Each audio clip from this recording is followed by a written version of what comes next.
On New Year's Eve, billionaire CEO Isabella Grant was turned away from an exclusive restaurant where her reservation mysteriously didn't exist. As whispers and laughter spread through the dining room, she prepared to leave in quiet humiliation. Then a black single father dining with his young daughter did something unexpected. He stood up and waved her over to share his table.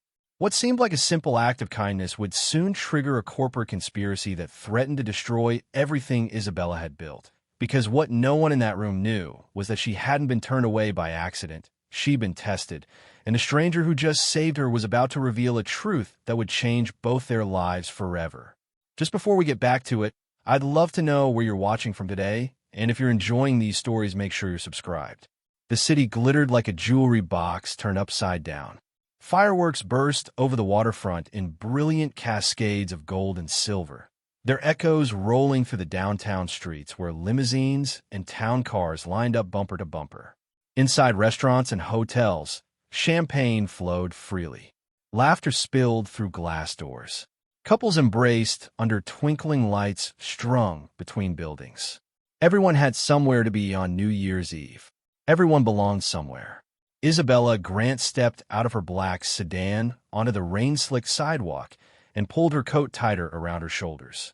The deep red evening dress beneath caught the streetlight for just a moment before disappearing again into shadow. Her driver offered a brief nod before pulling away, leaving her alone on the corner. Around her, the sounds of celebration rose like a wave.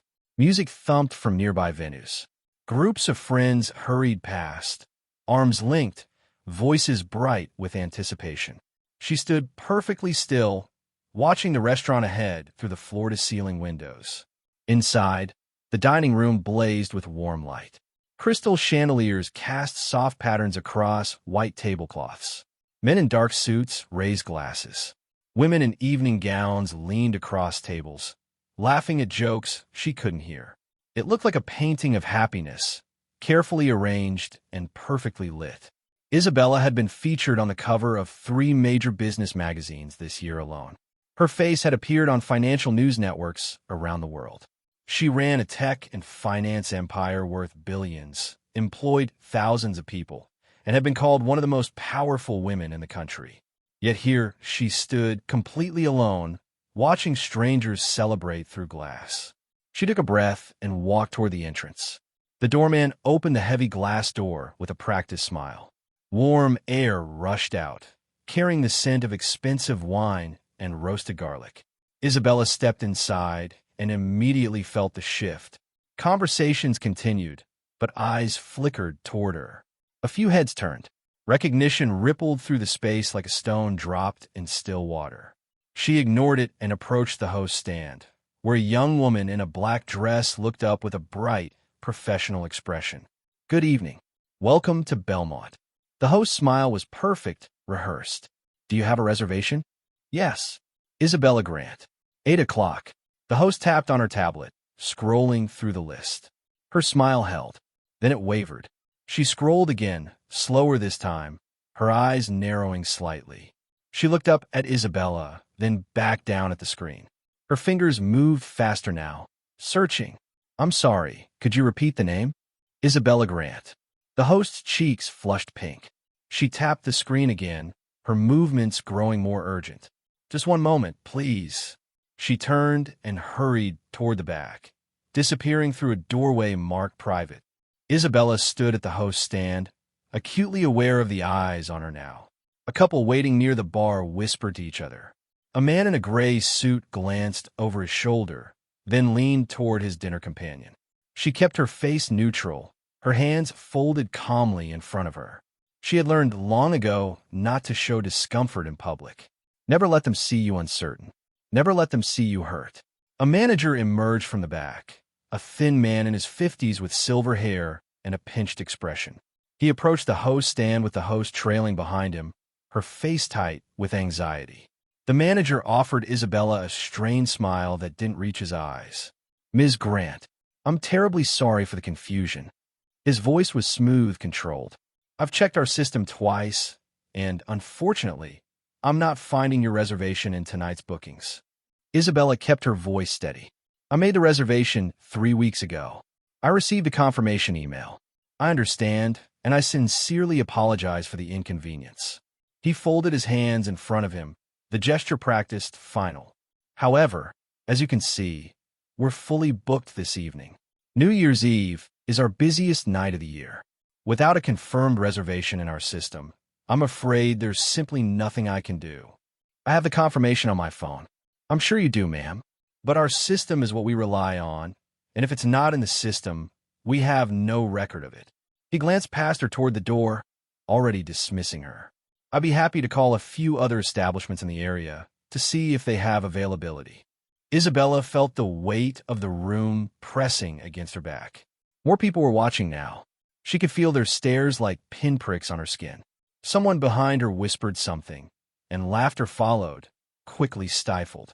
A man seated near the window raised his glass to his companion and said, just loud enough to carry, "Guess money can't buy everything." More laughter, soft and cruel. The manager's expression didn't change, but something flickered in his eyes. Satisfaction, perhaps, or maybe just indifference. He was already looking past her, toward the next problem, the next task. Isabella had built a fortune by reading people. She knew when someone was lying. She knew when they were hiding something. And she knew, with absolute certainty, that this man was looking at her like she didn't matter. "No, thank you," she said quietly. "That won't be necessary."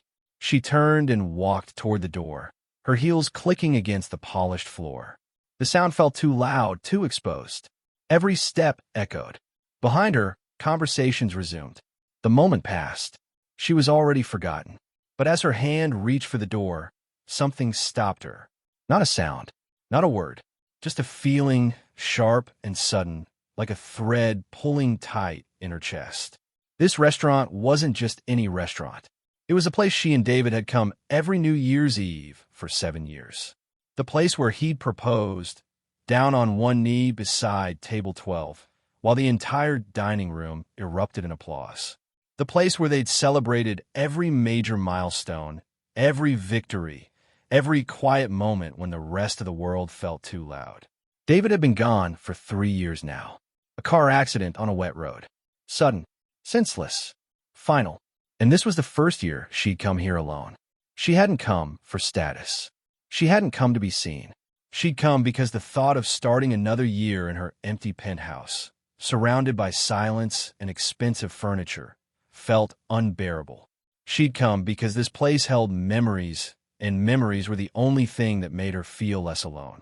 Her throat tightened. Her eyes burned, but she refused to let the tears come. Not here, not in front of these people. She pushed the door open and stepped out into the cold night air.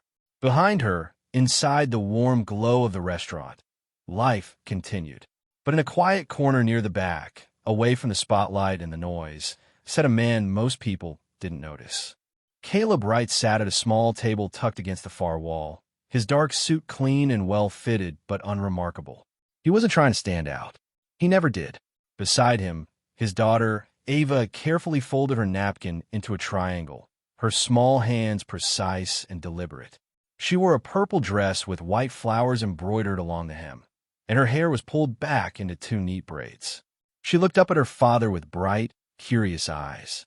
"Daddy, why is that lady leaving?" Caleb had been watching. He'd seen the whole thing unfold. The confusion at the host stand, the manager's dismissive tone, the whispers spreading through the room like wildfire. He'd seen the woman's face, the way she held herself together, even as the room turned cold around her. "She doesn't have a table," Caleb said quietly. Ava frowned. "But there's lots of people here. Someone could share." Caleb looked down at his daughter. She was 7 years old, but she understood things most adults missed. Kindness, fairness, the simple truth that no one should be left standing alone. "You're right," he said softly. He watched as the woman reached for the door, watched as her shoulders tensed, watched as she stepped toward the exit, her head held high, even though he could see the pain in the way she moved. His jaw tightened. Ava whispered, "Daddy, we have extra space." Caleb looked at his daughter. Then he looked back at the woman, and something inside him made a decision before his mind caught up. He pushed his chair back. The legs scraped against the floor, and the sound cut through the dining room like a knife. Conversations softened. Heads turned. People looked. Caleb stood. He didn't say anything, didn't announce himself. He simply raised his hand, calm and steady, and looked directly at the woman near the door. And he waved her over. The room went silent. The manager, who had been returning to his station, froze mid-step. His eyes widened. He hurried toward Caleb, his voice low and urgent. "Sir, I'm sorry, but this area is reserved. You can't just—" Caleb didn't argue. He didn't raise his voice. He simply looked at the manager and said, "She can have my seat." The manager blinked. "That's not how this works." "Then I'm not giving it away." Caleb's voice was calm, steady. "I'm sharing it." Isabella stood by the door, her hand still on the handle, staring across the room at this stranger. A black man in a simple suit, standing beside a little girl in a purple dress, offering her something no one else in this room had offered: a place to belong. Ava scooted her chair inward and smiled at Isabella. "You can sit here. Daddy always leaves space." Isabella's breath caught. Every instinct told her to leave, to walk out with her dignity intact, to refuse this act of pity from a stranger. But something else whispered beneath the noise. Something quieter, lonelier. She let go of the door. She walked across the dining room, her heels clicking softly now, her heart pounding in her chest. Every eye in the room followed her. Phones lifted subtly. Whispers grew louder. A billionaire being invited to sit with a stranger. On New Year's Eve, this would be a story people told. But Isabella didn't care anymore. She reached the table and met Caleb's eyes. They were steady, kind, and completely unafraid. "Thank you," she said quietly. "You're welcome." He pulled out the chair across from him, and Isabella sat. Ava beamed at her, and for the first time all night, Isabella felt the tightness in her chest begin to ease. Caleb sat back down and folded his hands on the table. "I'm Caleb. This is my daughter, Ava." Isabella. He didn't react to her name, didn't acknowledge her fame, didn't ask what she did or why she was alone. He simply nodded and said, "Nice to meet you." Ava leaned forward, resting her chin on her hands. "Do you like sparkling cider? They have really good sparkling cider here."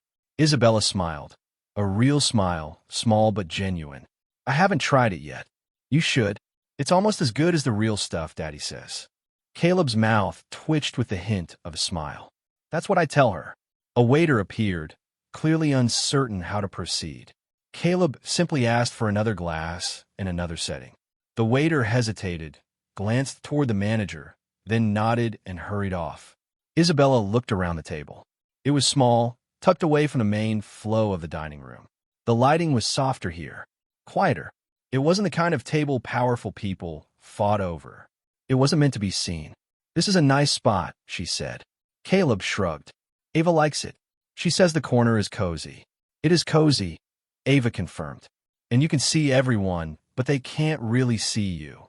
Isabella glanced at the little girl, surprised by the observation. "That's very smart." Ava grinned.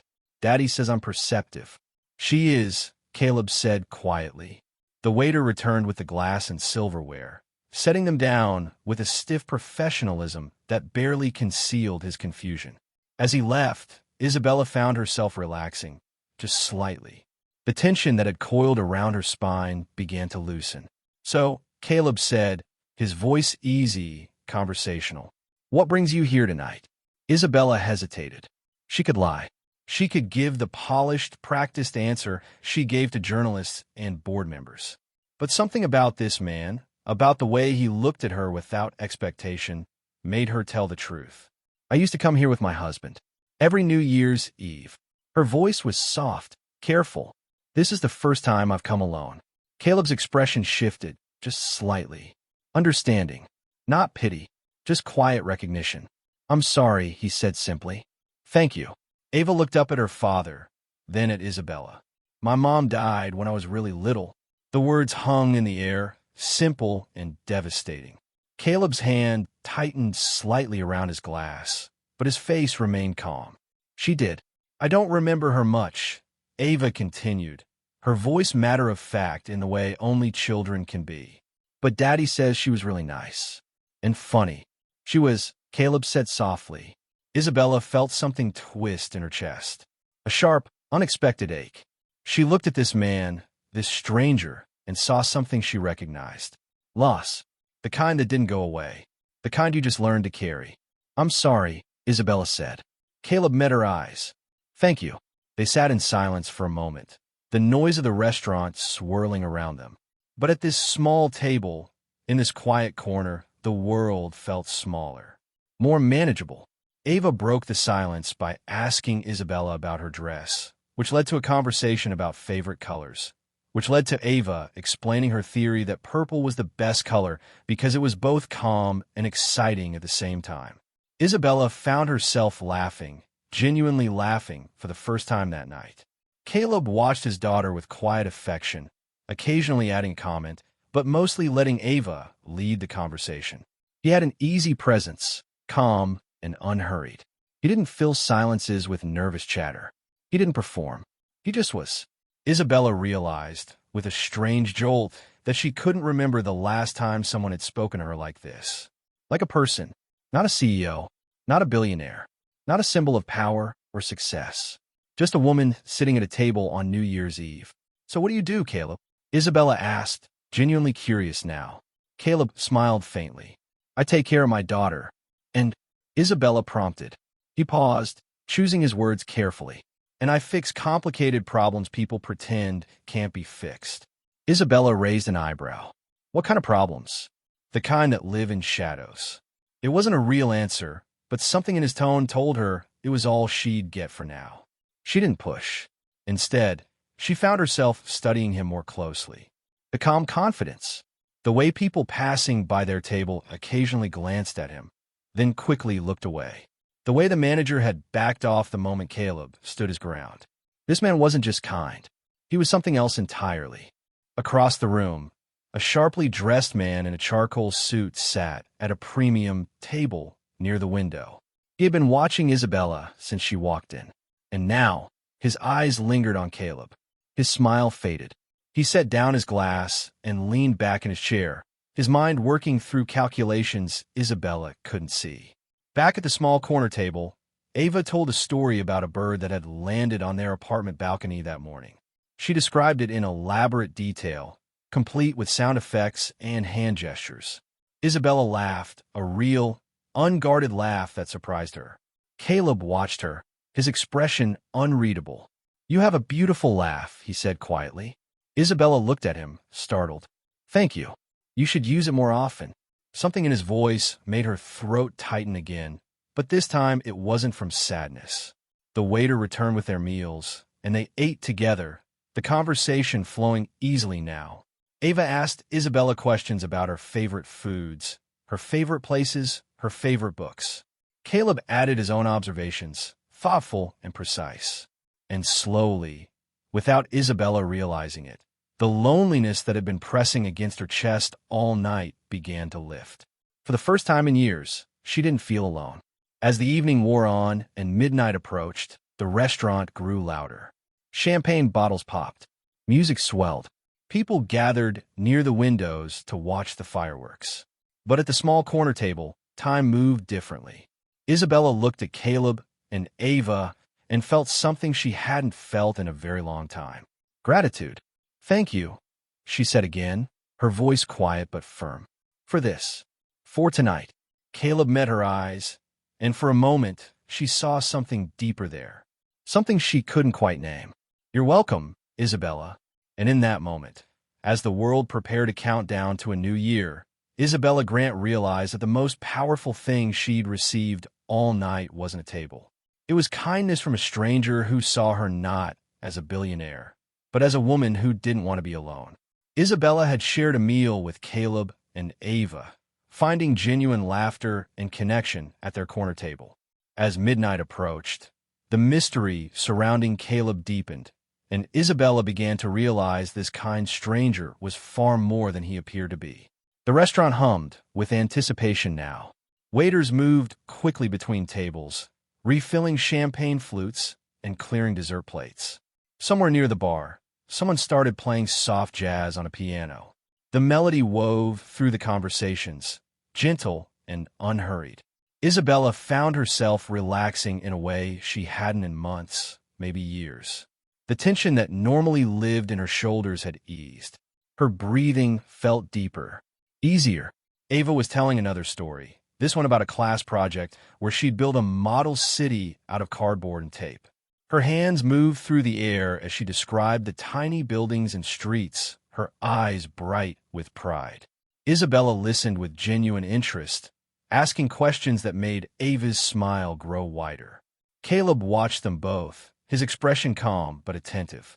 He reminded Isabella of still water, the kind that ran deeper than you could see. "So you want to be an architect?" Isabella asked. Ava scrunched up her nose, thinking, maybe, or maybe I'll build computers. Daddy says computers are just tiny cities where information lives. Isabella glanced at Caleb. That's a beautiful way to explain it. She asks a lot of questions, Caleb said with a slight smile. I try to give her answers that make sense. Do you work with computers? Isabella asked, still trying to piece together what this man actually did. Sometimes. Depends on the problem. It was another non-answer, polite but deliberately vague. Isabella found herself growing more curious. Most people, when they learned who she was, either wanted something from her or wanted to impress her. Caleb seemed to want neither. He spoke to her like an equal, but there was something beneath his calm exterior. Oh wait, a history. Before she could ask another question, a man stumbled toward their table. He was in his 40s, red-faced and loud, his tie loosened and his jacket hanging open. He held a tumbler of whiskey in one hand and used the other to steady himself against a nearby chair. His eyes swept over their table with casual cruelty. Well, he slurred, his voice carrying across the nearby tables. Isn't this sweet? The nanny gets a table. Isabella stiffened. Ava's smile faded, but Caleb didn't move. He simply looked up at the man, his expression unchanged. The drunk man laughed, pleased with his own joke. What's the matter? Boss lady finally letting the help sit down? He gestured vaguely at Caleb, then at Isabella. Or is this one of those charity things? Rich people love their charity cases on the holidays. A few nearby diners looked away, uncomfortable. Others watched with barely concealed interest. Isabella felt anger rising in her chest, hot and sharp. She opened her mouth to speak, but Caleb's voice cut through first. You should go back to your table. The words were quiet, calm, but something in Caleb's tone made the drunk man's smile falter. He straightened slightly, suddenly less sure of himself. I'm just making conversation, the man said, but his voice had lost its edge. Caleb held his gaze, silent and steady.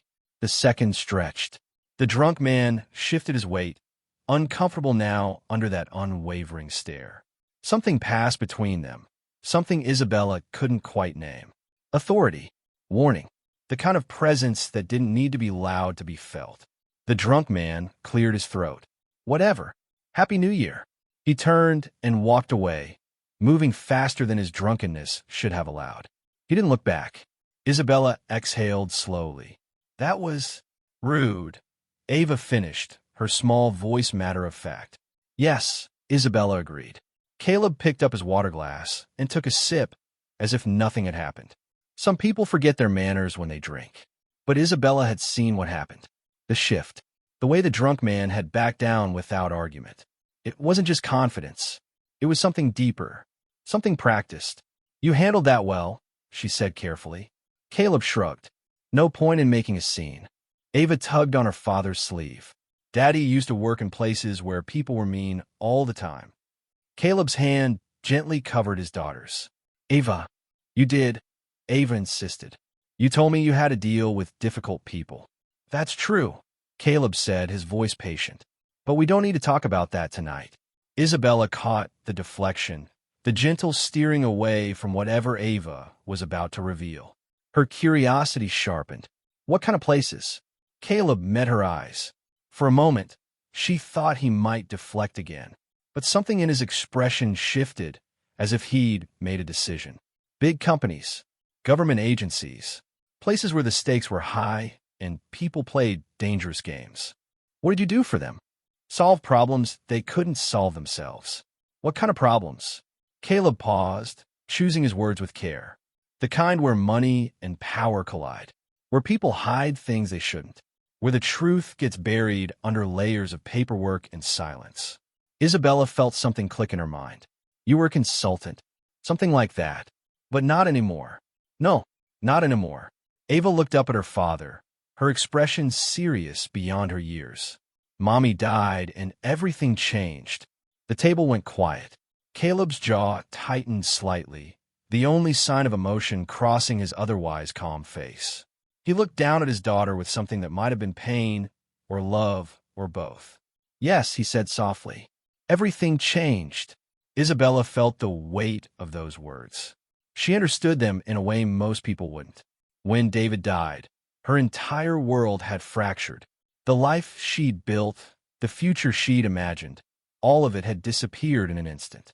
She'd thrown herself into work because work didn't ask questions. Work didn't remind her of what she'd lost. But it also meant she'd stopped living. She'd stopped feeling. I'm sorry, Isabella said quietly. Caleb nodded, accepting the condolence without comment.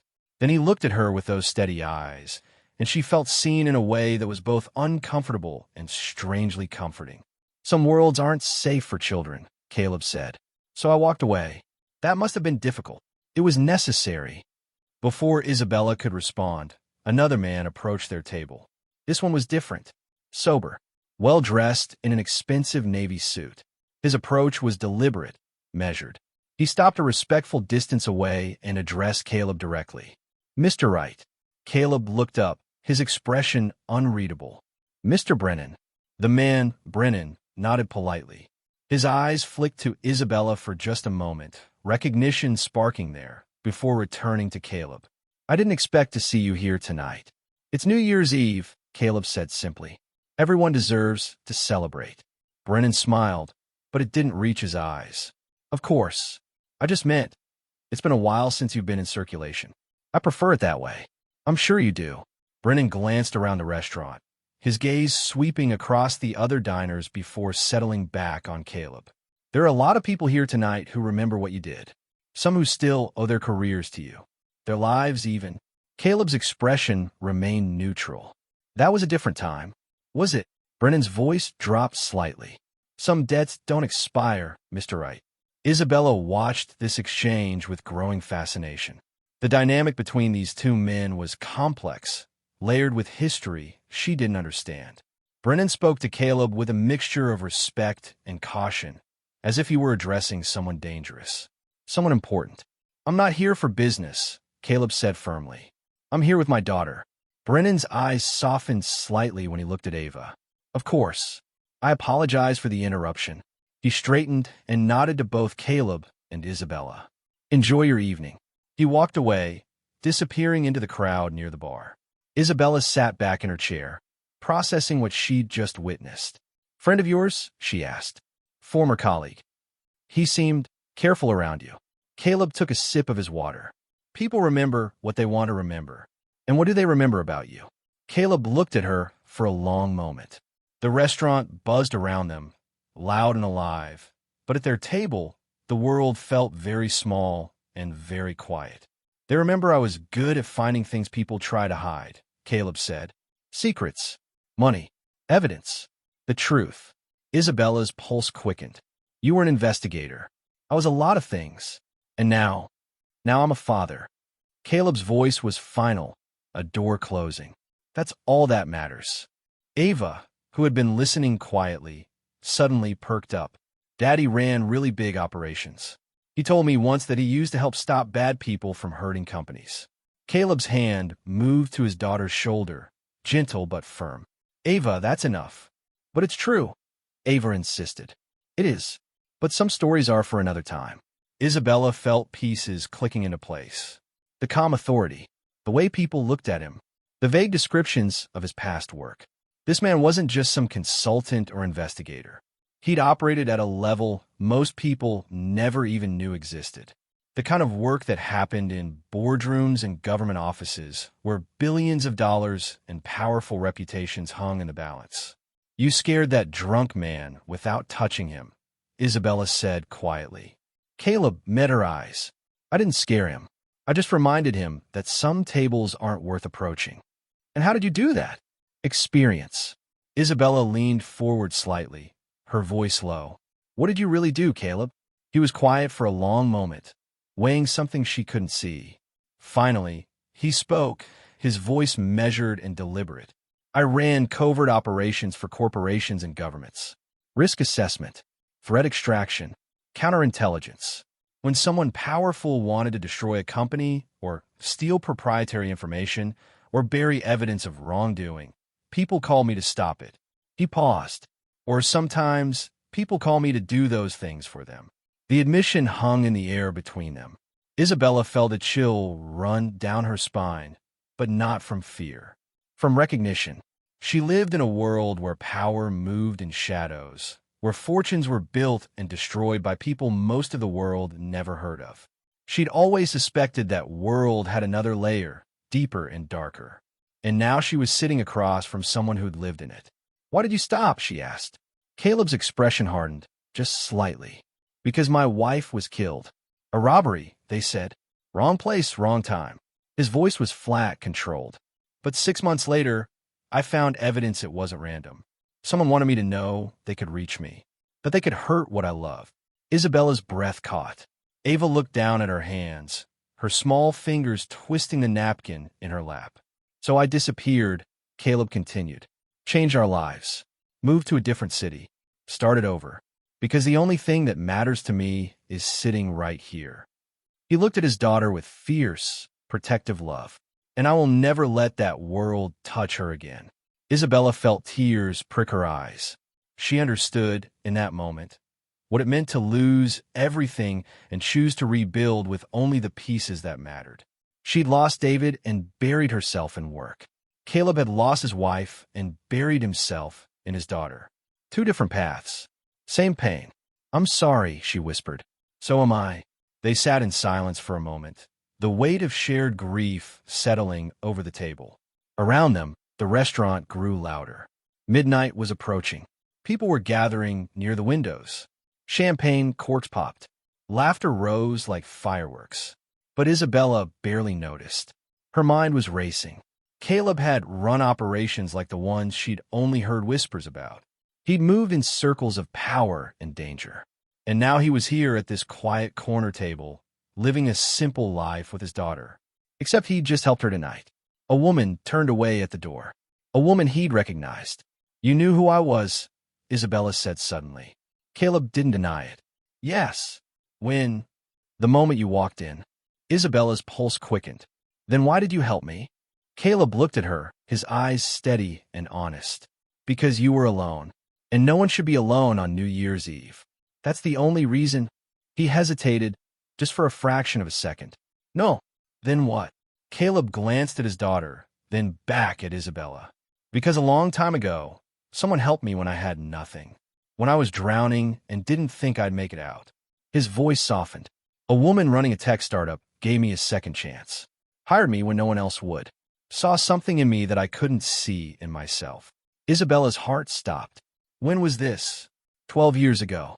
I was just out of a failed government contract. No differences. No future. I walked into a small office in a converted warehouse and asked for work. Any work.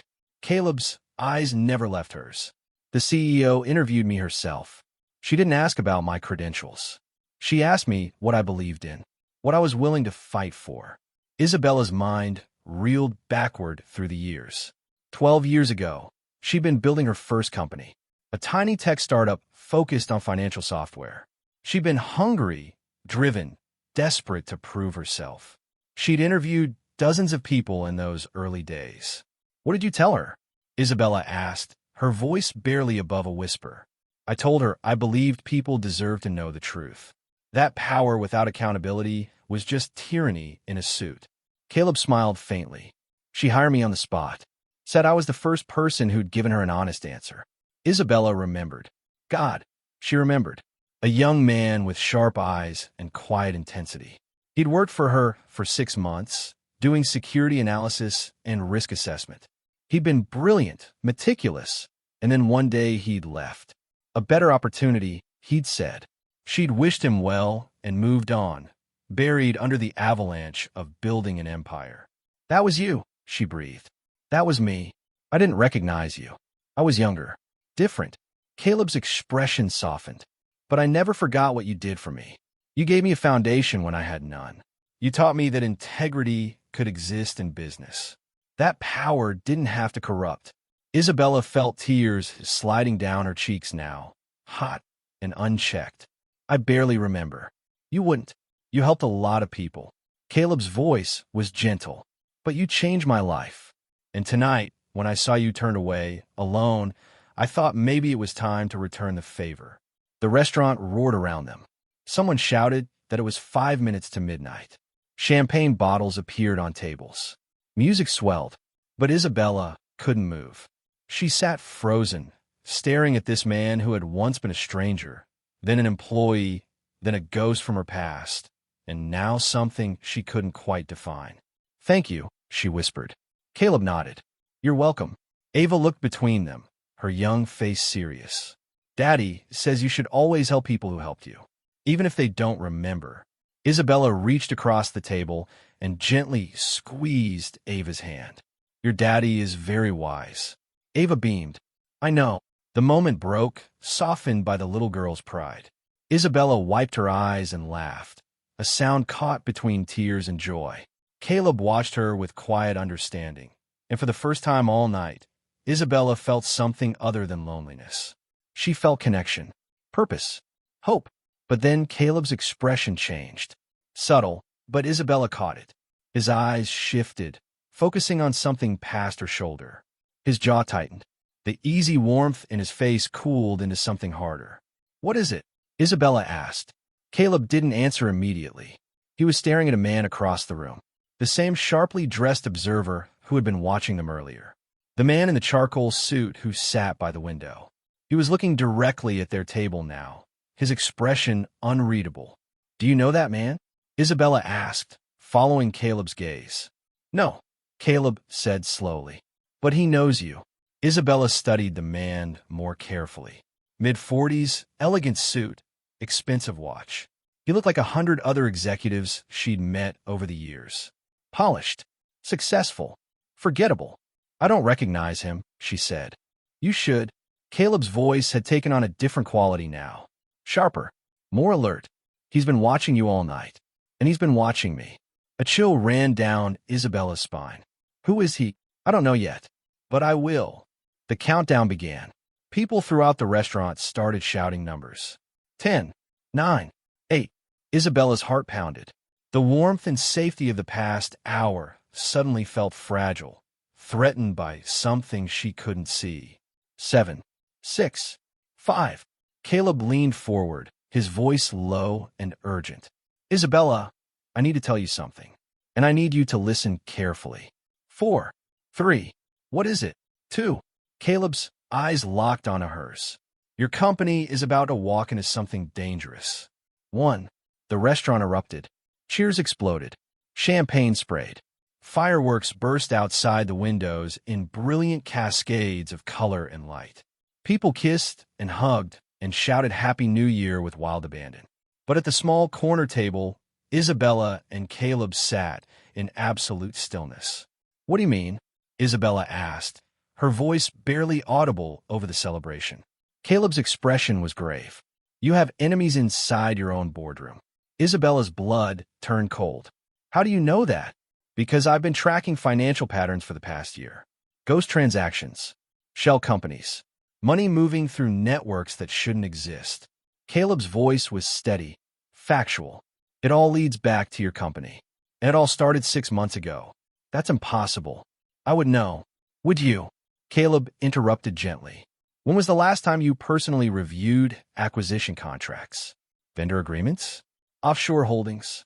Isabella opened her mouth to respond, then closed it. The truth was, she hadn't looked at those details in months. She had people for that. Trusted executives, lawyers, accountants. "They already made their first move tonight," Caleb continued. "What move?"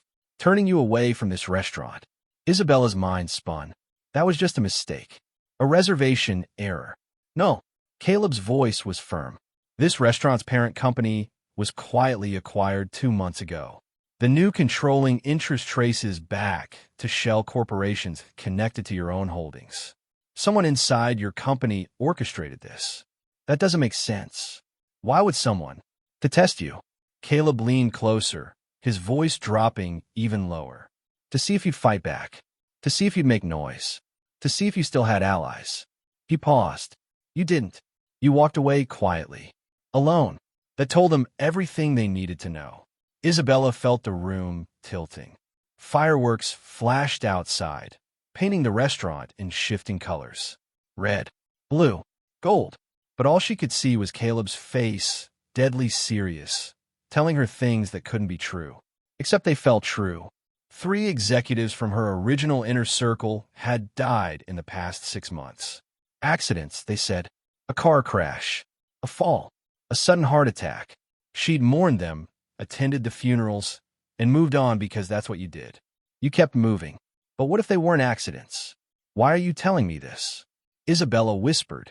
Because I've been tracking the same network that killed my wife.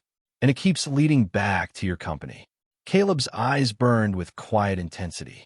Someone is using what you built as a weapon. And they're doing it from the inside. The celebration continued around them, oblivious. People danced. Couples kissed. The new year had arrived, full of hope and promise. But Isabella felt like she was drowning. I don't know who to trust, she said, her voice breaking. I know. Caleb reached across the table and placed his hand over hers. The touch was warm, solid, real. That's why I'm telling you now. Because you need to know what's coming. What's coming? Caleb's jaw tightened. A war. And you're standing right in the middle of it. Isabella pulled her hand back, standing abruptly. Her chair scraped against the floor. A few nearby people glanced over, but the moment passed quickly. She needed air. She needed space. She needed this to not be real. But Caleb stood too, his expression understanding. Ava looked up at both of them, worried. I know this is a lot, Caleb said quietly, but I wouldn't tell you if it wasn't urgent. How do I know you're telling the truth? Isabella asked, her voice sharp with fear and anger. How do I know this isn't some elaborate con? You show up, play the hero, tell me my world is falling apart. Because I have proof, Caleb said simply. Financial records, communications, patterns that would take your lawyers months to find. He pulled a small card from his pocket and held it out to her. Call me when you're ready to see it. Isabella stared at the card. Plain white. A phone number. Nothing else. And if I don't call? Caleb's expression was sad. Then you'll find out the hard way. And by then, it might be too late. The man in the charcoal suit stood from his table across the room. He buttoned his jacket and walked toward them, weaving through the celebrating crowd with purposeful grace. Isabella's pulse spiked. Who is he? She asked again. I'm about to find out. The man reached their table and smiled, polite and cold. Up close, Isabella could see his eyes were gray, calculating. He looked at her first, then at Caleb, then back to her. Ms. Grant, he said smoothly. What a pleasure. I'm Marcus Hade. Isabella's breath caught. She knew that name. Marcus Hade, board strategy advisor. He'd been brought on 8 months ago by her CFO. High-level consulting. Corporate restructuring expertise. Mr. Hale, she said carefully. Marcus's smile widened. I'm surprised to see you here tonight. I heard there was some confusion with your reservation. It was handled, Isabella said, her voice cool. I'm glad. Marcus's eyes slid to Caleb. And I see you've made new friends. How fortunate. Caleb stood very still, his expression unreadable. But Isabella could feel the tension radiating from him, coiled and ready. Mr. Hale, Caleb said quietly. Have we met? Marcus asked, though his tone suggested he already knew the answer. No. Strange. You seem familiar. I have one of those faces. Marcus laughed, a sound like breaking glass. Perhaps. He turned back to Isabella. I hope you enjoy the rest of your evening, Ms. Grant. The new year is going to be very interesting for all of us. He walked away before Isabella could respond, disappearing into the crowd near the exit. She watched him go, her heart pounding so hard she thought it might burst from her chest. He knows, she whispered. Yes, Caleb agreed. He knows. What do I do? Caleb looked down at Ava, who was watching them both with wide, worried eyes. He touched his daughter's shoulder gently, reassuringly. Then he looked back at Isabella. "You weren't turned away from this restaurant," he said, his voice low and steady. "You were tested, and now they know you're vulnerable. Isolated. Alone." He paused, letting the words sink in. "The question is, what are you going to do about it?" Isabella looked at the card in her hand. At Caleb, at Ava, at the celebration continuing around them. All these people starting a new year with hope and joy while her world crumbled beneath her feet. She thought about David, about the life they'd planned, about the empire she'd built, about everything she'd sacrificed to get here. And she made a choice. "I'm going to fight," she said quietly. Caleb nodded, a glimmer of respect in his eyes. "Good, because they're counting on you not to." Isabella slipped the card into her purse. Around them, the celebration reached a crescendo. The new year had begun, and with it, everything had changed. She looked at Caleb one more time. This stranger who wasn't a stranger. This man who had saved her twice in one night. And she knew with absolute certainty that nothing would ever be the same again. Isabella had just learned the devastating truth. Her company was under attack from within, and the restaurant incident was a deliberate test. Caleb had revealed his dangerous past and warned her that enemies were already moving against her.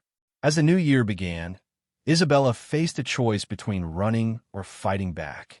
The celebration continued around them, but Isabella felt disconnected from it all. Champagne bubbles caught the light. Voices rose in toasts and laughter. Couples swayed to music that seemed too cheerful, too bright. She stood beside the small corner table, still holding Caleb's card, her mind racing through everything he'd just told her. Marcus Hale had walked away moments ago, his polite smile carrying an unmistakable threat. The pieces were falling into place, forming a picture she didn't want to see. Caleb gathered Ava's coat from the back of her chair and helped his daughter slip her arms through the sleeves. The little girl looked tired now, her earlier energy fading as the late hour caught up with her. She leaned against her father's side, and he wrapped his arm around her shoulders protectively. Isabella watched them, struck by the tenderness of the gesture. Here was a man who'd operated in shadows, who'd fought battles most people never knew existed, and his entire world centered on this small child. "You should go home," Isabella said quietly. "Get some rest. I'll figure this out." Caleb looked at her steadily. "You can't figure this out alone. I've built an empire alone. I think I can handle this. That's what they're counting on." Caleb's voice was gentle but firm. "They've spent months isolating you, removing your allies, making sure you had no one to turn to. If you try to handle this by yourself, you'll walk straight into their trap." Isabella wanted to argue, but the words stuck in her throat. She thought about the past 6 months, the deaths, the way certain executives had grown distant, the meetings she hadn't been invited to, the decisions made without her input. She'd attributed it to normal corporate evolution, the natural shifting of power as companies grew. But what if it had been deliberate? What if every step had been calculated? "What do you suggest?" she asked finally. "Meet me tomorrow. Bring nothing electronic. No phone, no tablet, nothing they can track." Caleb pulled a pen from his pocket and wrote an address on a napkin. 2 o'clock. Come alone. Isabella took the napkin, studying the address. It was in an older part of the city, away from the business district. What's there? Safety. And answers. Caleb glanced toward the exit where Marcus had disappeared. Right now, they think you're vulnerable and alone. Let them keep thinking that for one more day. And then we show them they made a mistake. Ava tugged on Caleb's hand. "Daddy, I'm sleepy." "I know, sweetheart. We're leaving now." He looked at Isabella one more time. "Tomorrow, 2 o'clock. Isabella nodded. "I'll be there." Caleb guided Ava toward the door, his hand resting on her small shoulder.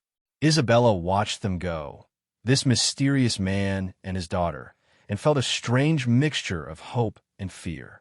She'd spent years building walls around herself, protecting her heart from further loss. And in one night, a stranger had walked through those walls as if they didn't exist. She looked down at the napkin in her hand, then slipped it into her purse alongside Caleb's card. Around her, people continued celebrating, oblivious to the fact that her entire world had just shifted beneath her feet.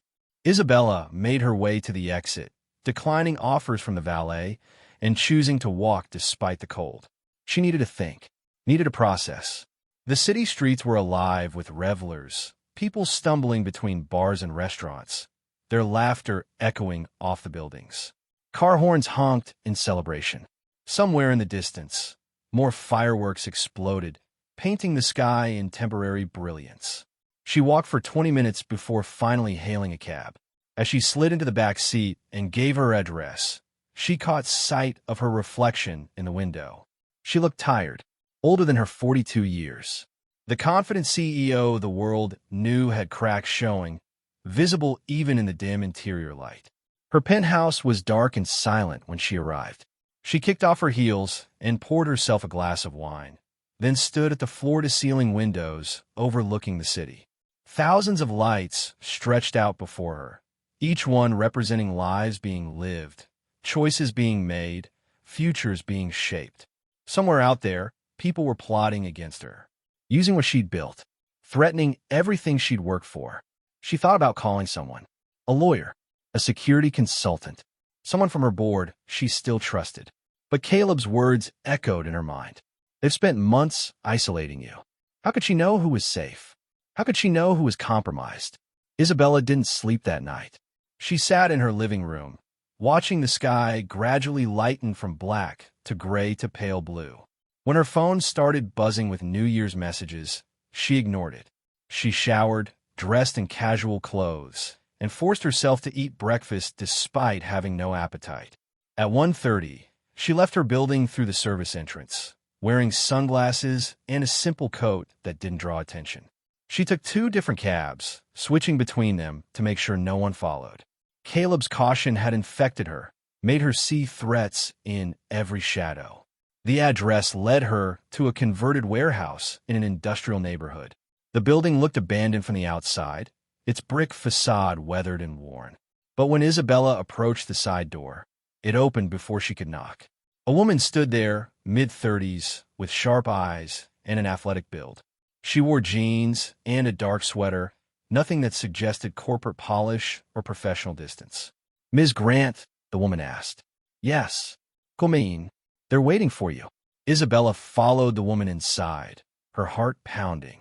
The interior was nothing like the exterior suggested. Clean white walls, modern lighting, computer equipment arranged on tables.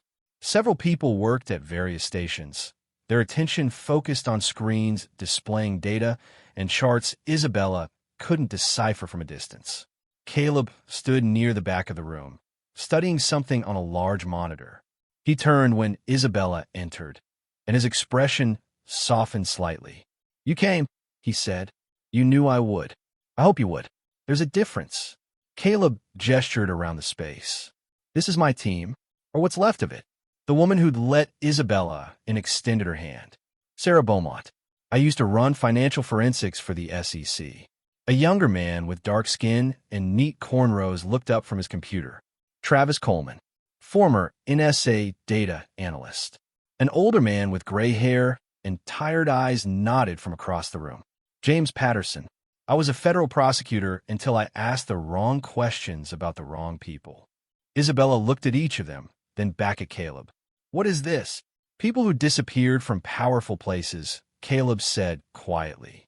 "People who saw things they weren't supposed to see, who asked questions they weren't supposed to ask, who threatened systems designed to stay hidden. And now you work together?"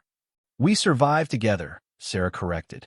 "Most of us would be dead if we'd stayed in our old lives."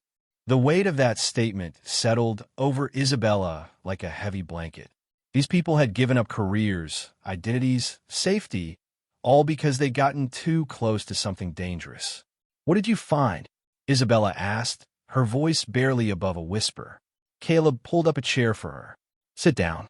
This is going to take a while." For the next hour, they walked Isabella through a financial web so complex it made her head spin. Shell companies nested inside shell companies. Money flowing through offshore accounts. Transactions disguised as legitimate business dealings. And at the center of it all, buried under layers of legal complexity, was her company. It started 18 months ago, Travis explained, his fingers flying across his keyboard as he pulled up documents. Small acquisitions. Companies you probably approved without much thought. Consulting firms. Tech startups. Service providers. I approve dozens of acquisitions every year, Isabella said. Exactly. That's what they counted on. Travis highlighted several entries on the screen. But these companies weren't what they appear to be. They were fronts. Ways to move money into your corporate structure without raising red flags. Sarah took over, spreading printed documents across the table. Once inside your system, they started shifting resources, redirecting investments, creating new divisions that existed only on paper, building a parallel financial structure inside your legitimate empire. Isabella studied the documents, her trained, eye-catching irregularities she should have noticed months ago. Why didn't our auditors catch this? Because your auditors were replaced, James said grimly. 6 months ago, your CFO recommended a new auditing firm, said they were more efficient, more cost-effective. Isabella remembered. She'd signed off on it without question, trusted her CFO's judgment. That firm is owned by the same network running this operation, James continued. They're not finding problems. They're hiding them. And the 3 executives who died? Isabella asked, though she already knew the answer. Caleb pulled up photos on another screen. 3 faces Isabella knew well. Richard Hayes, her first VP of operations. Linda Morrison, who'd helped build her initial investor network. Thomas Webb, who'd been with her since the beginning. They figured it out, Caleb said quietly. Richard noticed the irregularities first.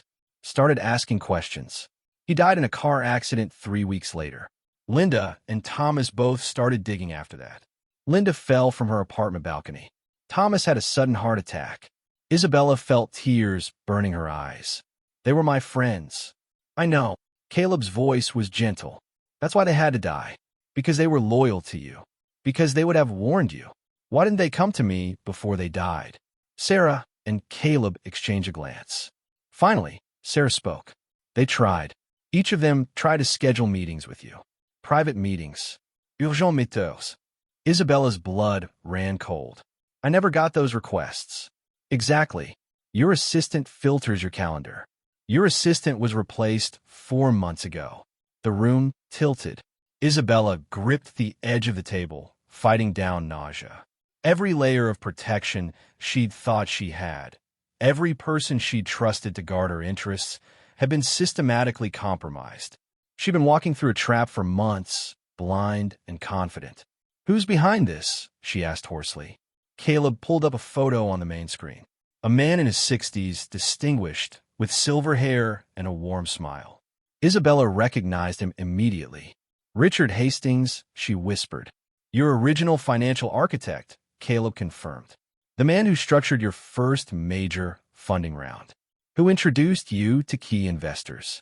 Who helped you build the foundation of your empire.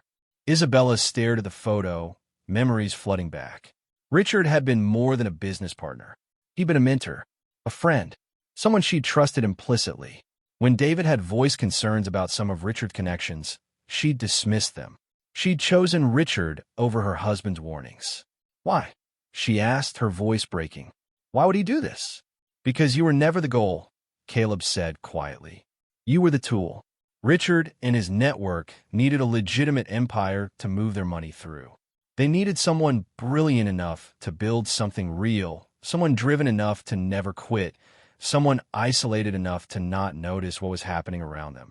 So they helped me build it, then took it away. They're not taking it away. They're converting it. Travis pulled up more documents. Your company is being transformed into a massive laundering operation. Legitimate business on the surface, criminal enterprise underneath. And because it's your name, your reputation, you'll be the one who takes the fall when it all comes crashing down. The words hit Isabella like physical blows. Everything she'd built, everyone she'd trusted, all of it had been a lie.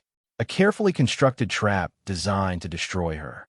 There's more, Caleb said, his voice heavy. We found communications between Richard's network and the people who killed my wife. They're connected.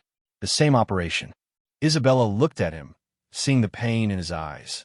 David, she whispered. Caleb nodded slowly. I pulled the accident report from 3 years ago. The investigation was closed quickly. Too quickly. And the detective who handled it received a very generous consulting contract from one of Richard's shell companies 2 months later. The room spun. Isabella stood abruptly, her chair scraping against the floor. She walked to the window, pressing her forehead against the cool glass. Her husband, her friends, her company, her life, all of it orchestrated, all of a lie. Why am I still alive? She asked, not turning around. Because they still need you, Sarah answered. A dead CEO raises questions, creates investigations. But a disgraced CEO, one caught in a massive scandal, one who slowly loses control of her company while drowning in legal troubles? That's just another corporate tragedy. Isabella closed her eyes. She could see it all now, the plan unfolding in front of her. They'd continue tightening the noose, stripping away her power piece by piece. And when the time came, when the illegal operations were too embedded to remove, they'd expose just enough to destroy her reputation while protecting the larger network. How long do I have? She asked. Days, Caleb said. Maybe a week. There's a shareholder meeting scheduled for next Friday. They're planning to call for your removal based on evidence of misconduct they've been manufacturing for months. Isabella turned back to face them. What kind of evidence? James pulled out a thick folder. Financial impropriety, unauthorized transactions, breach of fiduciary duty. They've built a comprehensive case that makes you look either criminally corrupt or dangerously incompetent. And I can't defend against it because all my trusted executives are either dead or compromised. Exactly. Isabella sank back into her chair, the weight of it all crushing down on her. In 1 week, everything she'd spent 20 years building would be destroyed. Her reputation, her legacy, her life's work. Gone. I should run, she said quietly. Disappear like you did. Start over somewhere else. Caleb crouched down beside her chair, bringing himself to her eye level. You could. We could help you. New identity. New life. You'd be safe. But they'd win. They'd have her empire. They'd continue using it to hurt people. And Richard would get away with murdering your husband. The words hung in the air between them. Isabella looked into Caleb's eyes and saw understanding there. He knew what it meant to walk away. He'd done it himself. But she also saw something else. Regret. The cost of choosing safety over justice. What do you want to do? He asked softly. Isabella thought about David, about the life they'd planned together, about the dreams they'd shared. She thought about Richard, Linda, and Thomas. Good people who died trying to protect her. She thought about all the employees who worked for her company, unaware they were part of something corrupt. I want to burn it all down, she said, her voice steady now. Every piece of it. I want to expose Richard and everyone working with him. I want justice for David, for my friends, for everyone they've hurt. Caleb studied her face for a long moment. Then he nodded and stood. Then, that's what we'll do. Sarah stepped forward. It won't be easy. They have resources, power, legal protection. And they have my company, Isabella added bitterly. Not all of it. Travis pulled up another screen. They control the board, most of your executives, your security. But there are still parts of your empire they haven't fully infiltrated. International divisions, subsidiary companies, assets they can't easily access. We can work with that, James said. Build a case. Gather evidence. Hit them before they hit you. Isabella felt something stirring inside her. Not hope exactly, but purpose. Fight. What do we need? Time, Caleb said. And access. They're watching you now, tracking your movements, monitoring your communications. So how do I help? You keep acting normal. Go to work. Attends meeting. Pretend you don't know anything. Caleb's expression was serious. Let them think their test worked, that you're isolated and vulnerable. Meanwhile, we work in the background. For how long? Until we're ready to strike. Isabella stood, feeling steadier now, more grounded. And if something goes wrong, then we all disappear, Sarah said simply. That's the backup plan. Always. Isabella looked around at these people who'd given up everything to fight hidden battles most people never knew existed. They'd lost careers, identities, the lives they'd built. And they were willing to risk what little they had left to help her. "Why?" she asked. "Why are you doing this?" Caleb answered, "Because someone has to. Because these networks think they're untouchable. And because you gave me a chance once when I needed it most." He paused. "It's time I returned the favor." Isabella felt tears sliding down her cheeks, but she didn't wipe them away. "Thank you. Don't thank us yet. We haven't won. But we will." Caleb's expression was grim. "We'll try.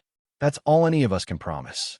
Isabella spent the rest of the afternoon in the warehouse, learning the details of the operation against her. Names, dates, transactions. The web of corruption was vast, spanning multiple countries and involving people at the highest levels of business and government. It was overwhelming, terrifying, but also clarifying. She finally understood what she was fighting against. As evening approached, Caleb walked her to the door. Ava sat in a small room off to the side, drawing with colored pencils, supervised by Sarah. The little girl waved at Isabella through the doorway, and Isabella waved back, her heart aching. "She shouldn't be here," Isabella said quietly. "I know, but I can't leave her anywhere else. Not right now." Caleb's jaw tightened. "Marcus knows who I am now, or at least he's figured out I'm a threat. That means Ava could become a target. I am sorry. I never meant to put her in danger. This isn't your fault." Caleb's voice was firm. "You were a victim. Now you're a fighter. There's a difference." Isabella looked at him, this man who'd walked away from everything to protect his daughter. "What if it gets violent? Then I disappear again. Ava comes first. Always. I understand." "Do you?" Caleb studied her face. "Because once we start this, there's no going back. People will get hurt. Careers will be destroyed. Some might die. They already killed David. They already kill my friends." Isabella's voice hardened. "I'm not afraid of what comes next. You should be. Fear keeps you careful. Then I'm careful but not afraid." "How's that?" Caleb almost smiled. "That works." Isabella left the warehouse as the sun set, painting the sky in shades of orange and red. She took the same precautions on her way home, switching cabs and doubling back. When she finally reached her penthouse, exhaustion crashed over her like a wave. She poured another glass of wine and stood at her window again, watching the city lights flicker to life. Somewhere out there, Richard Hastings was probably celebrating, confident in his victory, certain Isabella would fall without a fight. He was wrong. Her phone buzzed with a message. Unknown number. She almost deleted it, but something made her open it instead. Check your email. Personal account. Look for the message from your husband. See, Isabella's heart stopped. She rushed to her laptop and opened her personal email, the one she barely used anymore. There, near the bottom of her inbox, was a message she'd never seen before. The sender, David Grant. The date, 3 days before he died. With shaking hands, she opened it. "My love, if you're reading this, something has happened to me. I've been investigating Richard and his associates. I found things, terrible things. I tried to tell you, but you wouldn't listen. You trusted him more than you trusted me, and I understand why. He helped build your dream. But Isabella, that dream is a nightmare. Richard is using your company for money laundering, illegal investments, things I can barely comprehend. I have evidence, hidden where only you can find it. The key is in the place where we first said, 'I love you.' I'm sorry I couldn't protect you better. I'm sorry I couldn't make you believe. But please, if something happens to me, know that I died trying to save you. I love you. Forever. David." Isabella read the message 3 times, tears streaming down her face. David had known. He tried to warn her, and she dismissed him, chosen Richard over her own husband. And now David was dead because she'd been too blind, too trusting, too focused on her empire to see the truth. "I'm sorry," she whispered to the empty room. "I'm so sorry. But sorrow wouldn't fix this. Only action would." She wiped her tears and picked up her phone. Sent a message to Caleb's number. "I have something. Evidence David hid before he died. I need to find it." The response came within seconds. "Tomorrow. Same place. We'll help you look. Stay safe tonight. Trust no one." Isabella set her phone down and stared out at the city. The powerful men who destroyed her life thought she was broken. Isolated. Finished. Tomorrow, she'd start proving them wrong. Isabella had discovered David's final message revealing hidden evidence. And with Caleb's team, she'd chosen to fight back against Richard Hastings and the conspiracy that had stolen her empire. With only days until the shareholder meeting that would strip her of control, the final confrontation was about to begin. The next 3 days blurred together in a haze of secret meetings and careful planning. Isabella maintained her public facade, arriving at her office each morning with practiced composure. She attended board meetings where people smiled to her face while plotting her destruction. She signed documents her compromised executives placed in front of her, knowing each signature was being used to build the case against her. And through it all, she played her role perfectly, the isolated CEO, unaware of the trap closing around her. But at night, she became someone else entirely. The place where she and David had first said, "I love you," was a small art gallery in the historic district. They'd wandered in during a rainstorm, seeking shelter, and found themselves alone among paintings of distant landscapes. David had taken her hand and whispered those 3 words while standing in front of a canvas depicting a lighthouse on a rocky shore. Isabella had kept the gallery's business card all these years, tucked in a jewelry box she rarely opened. Caleb's team met her there after hours. Travis had worked his technical magic to bypass the security system, and they searched the gallery methodically.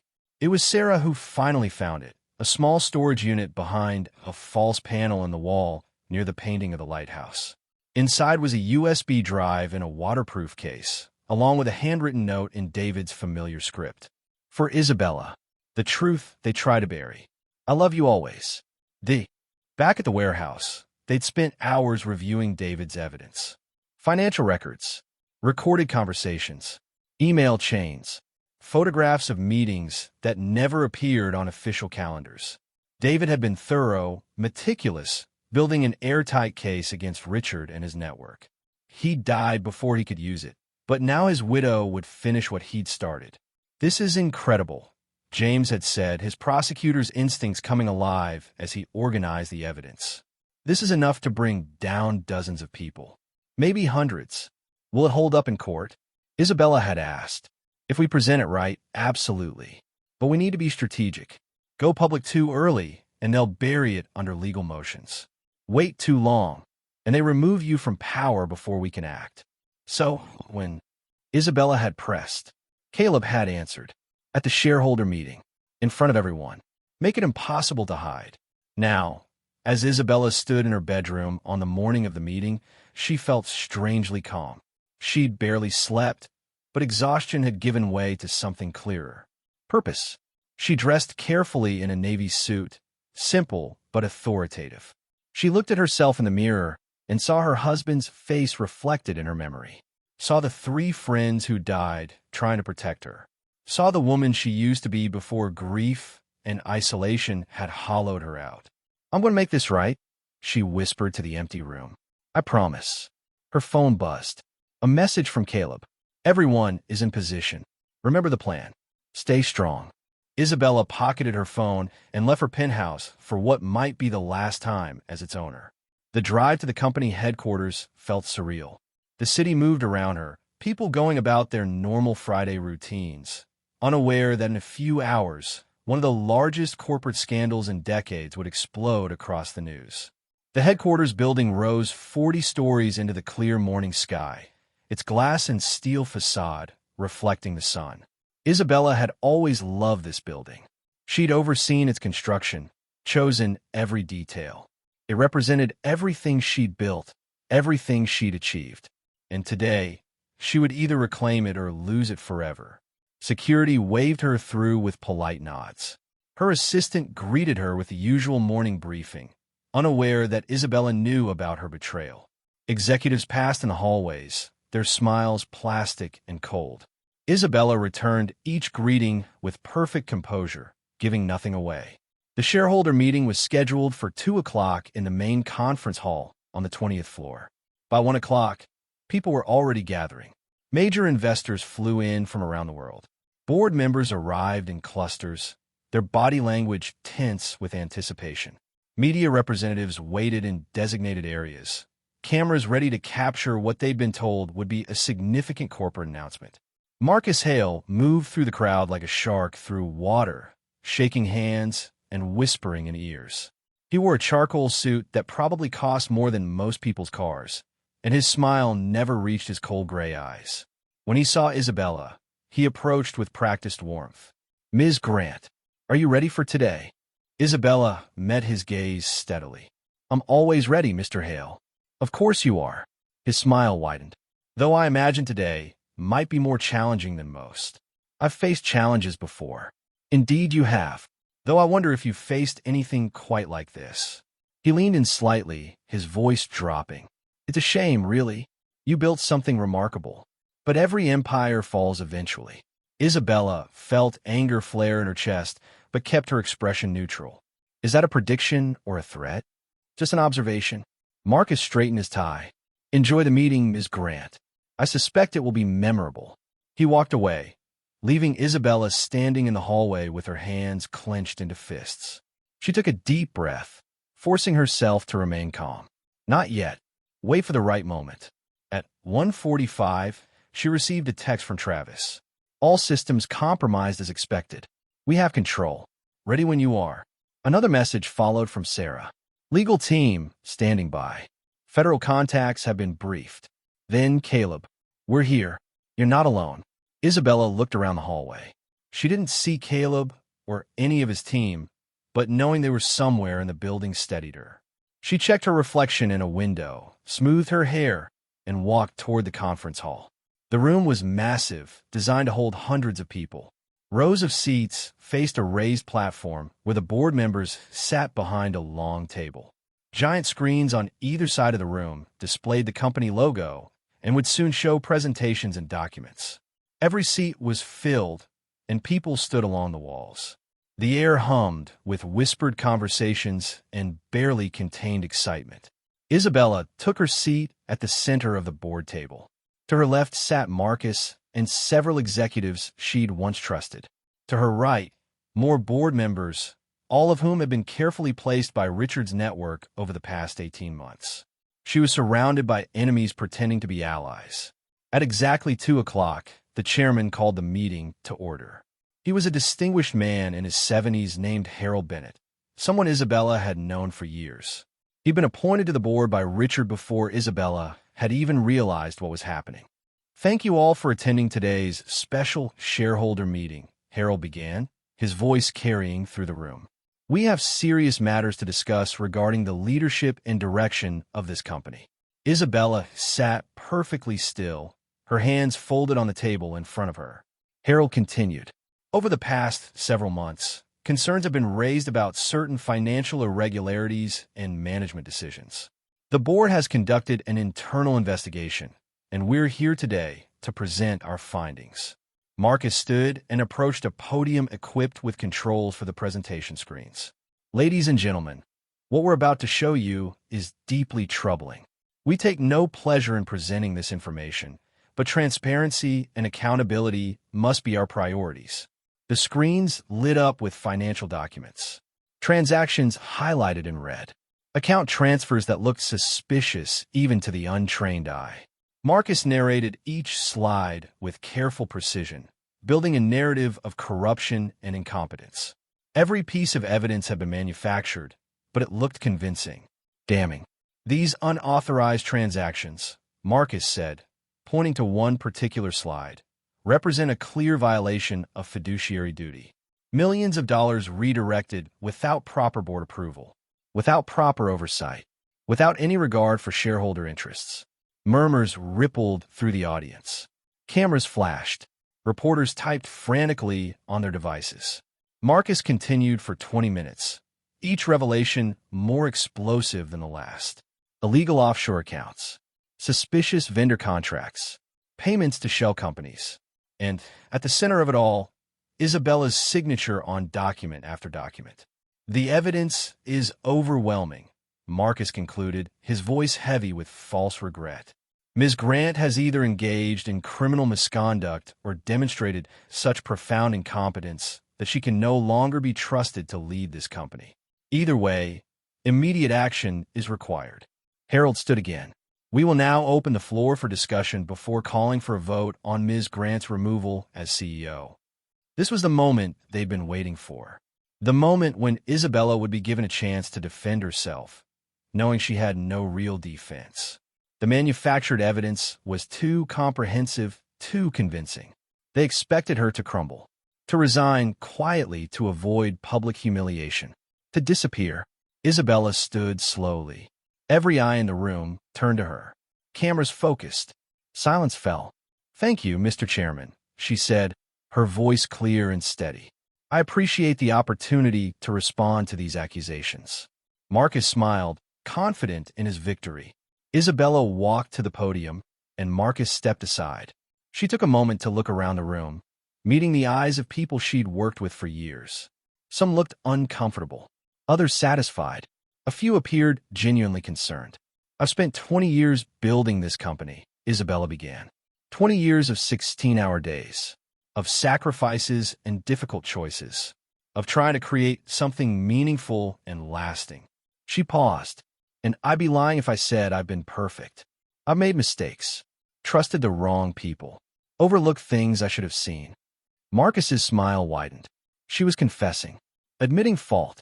This was going even better than planned.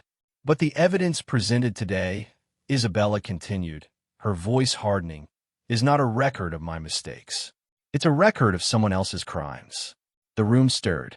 Marcus's smile faltered. Isabella pressed a button on the podium, and the screens changed. New documents appeared. Real financial records showing the shell company network. Authentic transaction trails leading back to Richard's operation. Travis had worked his magic, bypassing their control of the presentation system and feeding in David's evidence. "What you've been shown is carefully manufactured fiction," Isabella said. "What I'm showing you now is the truth." She walked through it methodically. Each piece of David's evidence. Each connection revealed. Each lie exposed. The room erupted in shocked whispers. Cameras captured everything. Board members looked at each other in confusion and growing alarm. Marcus tried to interrupt. "This is a desperate attempt to deflect." "Sit down, Mr. Hale," Isabella said coldly. "You'll have your chance to speak." From a witness stand, security moved toward the exits, blocking them. Not company security, Isabella realized. Federal agents, coordinated by Sarah and James. This wasn't just a corporate meeting anymore. It was the opening move of a federal investigation. Isabella continued revealing the conspiracy layer by layer. The 18-month infiltration. The systematic replacement of loyal executives with compromised ones. The 3 murders disguised as accidents.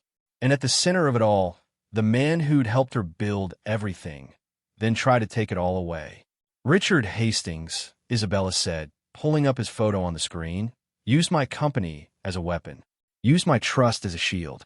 And when my husband discovered the truth, Richard had him killed." Gasps filled the room. Marcus stood frozen at his table, his face pale. Other board members started standing, some trying to leave, others demanding explanations. David Grant spent months investigating this network. Isabella continued, her voice breaking slightly. "He tried to warn me. I didn't listen. And 3 days before he could present his evidence to authorities, he died in what was called an accident." She pulled up the accident report, then the suspicious payments to the investigating detective. But it wasn't an accident. It was murder. Just like Richard Morrison, Linda Hayes, and Thomas Webb were murdered when they got too close to the truth. The screens filled with more evidence. Recorded phone calls. Emails explicitly discussing the elimination of threats. Financial payments traceable directly to known criminals. It was overwhelming. Undeniable. Harold stood shakily, his face ashen. "Ms. Grant, these are serious accusations." "They're not accusations. They're facts backed by evidence that's already been provided to federal authorities." Isabella looked directly at the cameras. "Everything you're seeing today has been submitted to the FBI, the SEC, and international financial crime units. Warrants are being executed as we speak. As if choreographed, federal agents enter the conference hall. They moved with purpose toward specific individuals. Marcus Hade, 3 board members, 2 executives. Each was approached, identified, and informed they were being detained for questioning. Marcus tried to run. He made it 5 steps before agents blocked his path. They escorted him from the room in handcuffs as cameras captured every moment. His carefully constructed facade shattered, replaced by panic and rage. The conference hall descended into chaos. Shareholders demanded answers. Media reporters shouted questions. Board members scrambled to distance themselves from the scandal. Through it all, Isabella stood at the podium, watching the empire of lies collapse. Then the main entrance doors opened, and Richard Hastings walked in. The room fell silent. Richard looked exactly as Isabella remembered. Distinguished, confident, charming. He wore an immaculate gray suit and moved with the ease of someone who owned every room he entered. But as his eyes found Isabella's, something flickered there. Surprise. Then calculation. Then cold fury. Richard, Isabella said quietly. Thank you for joining us. Isabella. His voice was smooth, controlled. I heard there was some excitement. Thought I should see what all the fuss was about. How convenient, since most of the evidence I've just presented implicates you directly. Richard smiled, unbothered. Evidence can be manufactured. We both know that. After all, that's what you've been accusing others of doing. True, but I have something you don't. Isabella nodded toward the back of the room. Caleb stepped out of the crowd. He'd been there the entire time, invisible among the chaos. Now he walked forward, and beside him was an older woman Isabella didn't recognize. The woman looked terrified but determined. This is Margaret Chun, Caleb said, his voice carrying through the room. She was Richard's personal assistant for 15 years.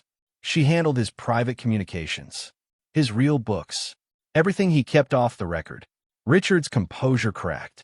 Just slightly. Just enough. Margaret came to me 6 months ago, Caleb continued, after her daughter was threatened. She's been working with federal investigators ever since. Recorded conversations, copying files, building an airtight case. Margaret stepped forward, her hands shaking. I'm sorry, Mr. Hastings, but I couldn't let them hurt my family. I couldn't keep protecting monsters. Richard's face twisted with rage. You have no idea what you've done. Do you understand the people I work with? The reach they have. I do, Margaret said quietly. That's why I did it. Federal agents moved toward Richard. He backed away, his eyes darting around the room, looking for an exit that didn't exist. When they reached him, he didn't resist. But as they led him past Isabella, he stopped and looked at her with pure venom. You were always weak, he hissed. Too soft, too trusting. I made you everything you are, and you threw it away for what? Revenge? Justice? He laughed bitterly. You've destroyed your own company. Congratulations. Isabella leaned in close, her voice low enough that only Richard could hear. David asked me to save what we built together, not what you corrupted. I'm finishing what he started. Richard was led away, and Isabella watched him go. The man who'd mentored her, who'd helped build her empire, who'd murdered her husband. Gone. The room slowly emptied as federal agents escorted various individuals out for questioning. Shareholders left in stunned clusters, already calling their lawyers. Media representatives rushed to file their stories. Within an hour, the massive conference hall stood nearly empty. Isabella remained at the podium, exhausted and numb. Sarah approached and touched her shoulder gently. You did it, Sarah said. It's over. Is it? Isabella looked around the ravaged conference room. My company is in shambles. Half my board is being arrested. The other half will resign. Everything I built is falling apart. Everything he corrupted is falling apart, Caleb corrected, walking up beside them. What you actually built, the legitimate parts, the real value, that's still there, buried under layers of scandal and criminal investigation. For now, James agreed, joining them. But you're not implicated. The evidence clears you completely. You were a victim, not a participant. Isabella shook her head. It doesn't matter. No one will trust me to lead anymore. No investor will back me. I'm finished. Or you're free, Travis suggested quietly. Free to rebuild the right way. Isabella didn't respond. She was too tired, too overwhelmed. She'd won the battle, but couldn't see past the wreckage to any kind of victory. Caleb sent his team ahead, then stood with Isabella in the empty hall. They didn't speak for a long time, just stood together in the aftermath of the war they'd fought. Ava asked about you this morning, Caleb finally said. Isabella looked at him. How is she? Safe. Happy. She drew you a picture. A table with 3 people sitting around it. Isabella's throat tightened. That's sweet. She said you looked sad at the restaurant. She wanted to draw something to make you smile. Tears slipped down Isabella's cheeks. After everything that had happened today, it was the thought of that little girl's kindness that finally broke through her defenses. I don't know what to do now, Isabella admitted. I don't know how to rebuild from this. You don't have to know today. Today you just survived. Tomorrow you can start figuring out the rest. And if I can't. Caleb was quiet for a moment. Then he said, David left you evidence not just to catch Richard, but to free you. He wanted you to be able to start over, to build something real, something good. I don't know if I can. You already did once. You can do it again. But this time, you won't be alone. Isabella looked at him, this man who'd stood beside her through everything, who'd risked his own safety and his daughter's future to help her fight. Why did you really help me, Caleb? The truth. Because 12 years ago, you saw something in me worth saving, and I wanted you to see that same thing in yourself. The words settled over Isabella like a blanket. She'd spent 3 years believing she'd lost everything that mattered. But maybe she'd just lost the things that were weighing her down. Maybe David's final gift wasn't just evidence. It was permission to start again. Thank you, she whispered. You're welcome. They left the building together as the sun set behind the glass towers. News vans crowded the streets outside. Reporters shouted questions that Isabella didn't answer. She and Caleb walked past them all, 2 people who'd faced darkness and survived. The months that followed were difficult. Federal investigations continued. Trials began. Some of Richard's network fled the country. Others took plea deals. The corporate empire Isabella had built was dismantled piece by piece, sold off to pay legal fees and settle with victims of a laundering scheme. But from the ashes, something new emerged. Isabella created a foundation dedicated to corporate accountability and transparency. She used what remained of her fortune to fund investigations into financial crimes. She gave speeches about the dangers of unchecked power and isolated leadership. She became an advocate instead of an empire builder. And slowly, carefully, she began to heal. Caleb returned to his quiet life with Ava. He'd helped Isabella fight her battle, and now he was content to step back into the shadows. But he and Isabella stayed in touch. Coffee once a week, dinners occasionally, a friendship built on shared trauma and mutual respect. On New Year's Eve, 11 months after the night that changed everything, Isabella stood outside the same restaurant where it all began. She wore a simple black dress and no jewelry except her wedding ring. She took a deep breath and walked inside. The same host greeted her, recognition dawning in his eyes. Ms. Grant, welcome back. Thank you. Your table is ready. Isabella followed him through the dining room. People glanced her way, some with curiosity, others with respect. She'd become famous again, but for different reasons. Not as a billionaire CEO, but as the woman who'd taken down one of the largest financial conspiracies in modern history. The host led her to a table near the back. Not the corner table where she'd sat with Caleb and Ava last year. A different table, larger, with more chairs. Caleb and Ava were already there. Ava wore the same purple dress, a little shorter now as she'd grown.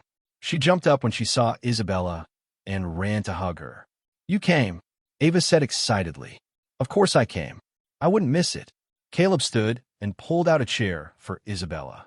As she sat, she noticed the table was set for more than just 3 people. Are others joining us?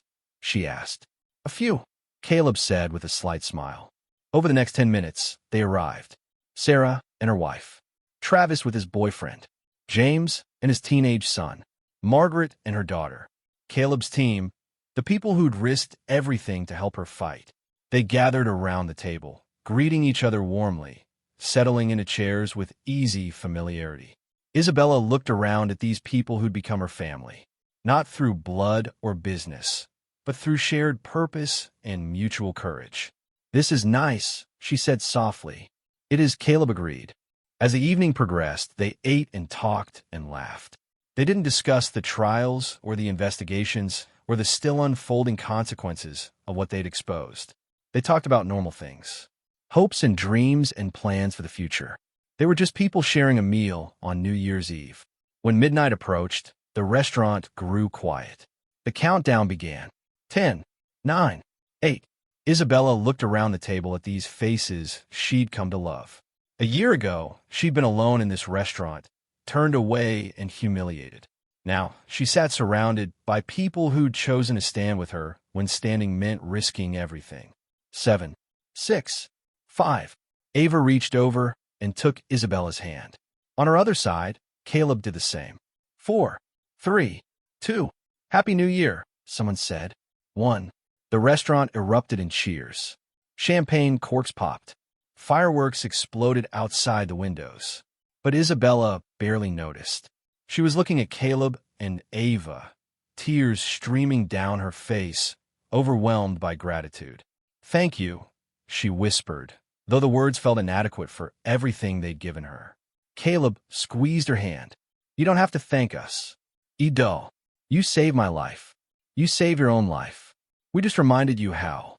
Across the restaurant, Isabella noticed a woman standing alone at the host's stand. She looked anxious, uncertain. The host was shaking his head, apologetic. The woman's shoulders sagged. Isabella watched for a moment, then stood. "I'll be right back," she said. She walked across the dining room, weaving between celebrating guests. When she reached the host stand, she could hear the conversation. "I'm so sorry, ma'am. We're completely booked. I don't have a single table available." The woman nodded, blinking back tears. "Understand. It's fine." Isabella stepped forward. "Excuse me." Both the host and the woman turned to her. Isabella smiled gently. "There's room at our table. Would you like to join us?" The woman stared at her, shocked. "I couldn't possibly." "Please," Isabella said. "No one should be alone on New Year's Eve."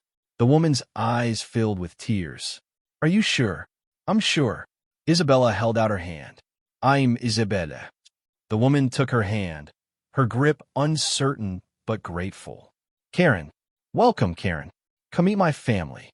Isabella led the stranger back to the table where Caleb and Ava and the rest were waiting. They made room, adding another chair, another place setting. Karen sat down, overwhelmed and grateful, and within minutes was laughing at one of Ava's stories. Caleb caught Isabella's eye across the table.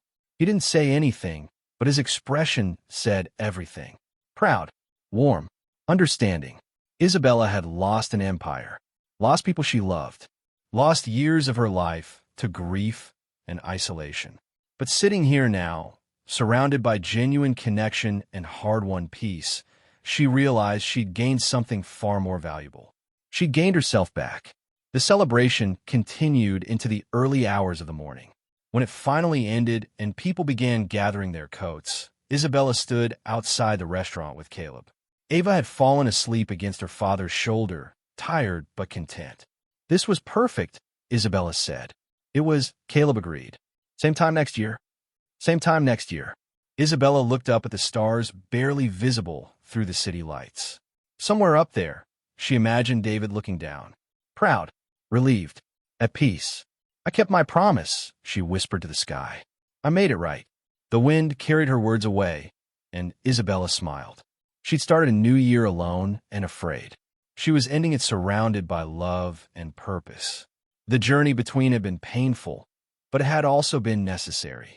She'd learned that power without connection was just isolation, that empires built on lies would always crumble, and that sometimes the most important table you could claim wasn't in a boardroom or exclusive restaurant. It was the one where people chose to sit beside you, not because of what you could give them, but because of who you were. Isabella hugged Caleb and Ava goodbye, then walked into the night. She didn't know what the future held. Her fortune was gone, her company dismantled, her old life completely destroyed. But for the first time in years, she felt genuinely happy. And that was worth more than any empire could ever be. When someone extends kindness in your darkest moment, do you accept it? Or does pride make you walk away alone? If you enjoyed this story, hit that like button and subscribe for more powerful tales of justice, redemption, and second chances.